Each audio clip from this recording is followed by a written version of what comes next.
નમસ્કાર, આપ જોઈ રહ્યા છો નેશન પ્લસ ન્યૂઝ. હું છું આપની સાથે હેતલ ભગત. સાંસદ ખેલ સ્પર્ધા અંતર્ગત સ્પર્ધાનું વડોદરા શહેરના માંજલપુર સ્પોર્ટ્સ કોમ્પ્લેક્સ ખાતે આયોજન કરવામાં આવ્યું છે. વડોદરાના રમતવીરોને તેમજ ખેલ સંસ્કૃતિ અને ખેલ દિલીને પ્રોત્સાહિત કરવાના હેતુથી સાંસદ ડોક્ટર હિમાંગ જોશી દ્વારા સાંસદ ખેલ સ્પર્ધા 2025નું આયોજન અંતર્ગત એથ્લેટિક્સ સ્પર્ધાનું આયોજન કરવામાં આવ્યું છે.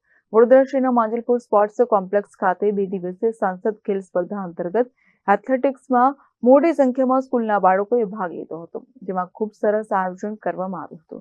જેમાં ગોળા ફેંક, હાઈ જમ્પ, રનિંગ જેવી રમતો રમાઈ, જેમાં ઉપસ્થિત joint secretary Amit Patel, convener Sajid Mansuri ઉપસ્થિતિમાં ખૂબ જ સરસ સાંસદ ખેલ સ્પર્ધા યોજાઈ હતી.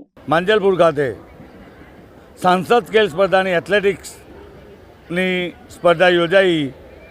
એમાં સમગ્ર વડોદરામાંથી 600 જેટલા બાળકોએ ભાગ લીધો હતો અને તે બી ખૂબ ઉત્સાહભેર ભાગ લીધો હતો. અને આપણા લોકલાડીલા સાંસદ શ્રી હેમાંગભાઈ જોશી તરફથી સરસ મજાનું આયોજન કરવામાં આવ્યું હતું. અમારી બરોડા એમેચ્યોર એથ્લેટિક એસોસિએશનની સમગ્ર ટીમ અહીંયાનો ટેકનિકલ પાર્ટ સંભાળી રહી છે. અમને પણ એ લોકોએ ખૂબ સરસ સપોર્ટ કરેલો છે અને હેમાંગભાઈ જોશીને ખરેખર ધન્યતા આપીએ છીએ કે જેમને આપણા વડોદરાના બાળકોને રમતગમત ક્ષેત્રે આગળ આવે એના માટે અલગ અલગ સાંસદ ખેલ સ્પર્ધાનું આયોજન કરેલું છે, જેથી કરીને આપણો બરોડાનો બાળક સારામાં સારી તક મેળવી આપણા ગુજરાતનું અને આપણા દેશનું નામ રોશન કરે. અને અમે જ્યારે હેમાંગભાઈને મળ્યા હતા ત્યારે હેમાંગભાઈએ કીધું હતું કે આ મારું ફોકસ આપણા આવનાર 2036ના ઓલિમ્પિક માટેનું છે.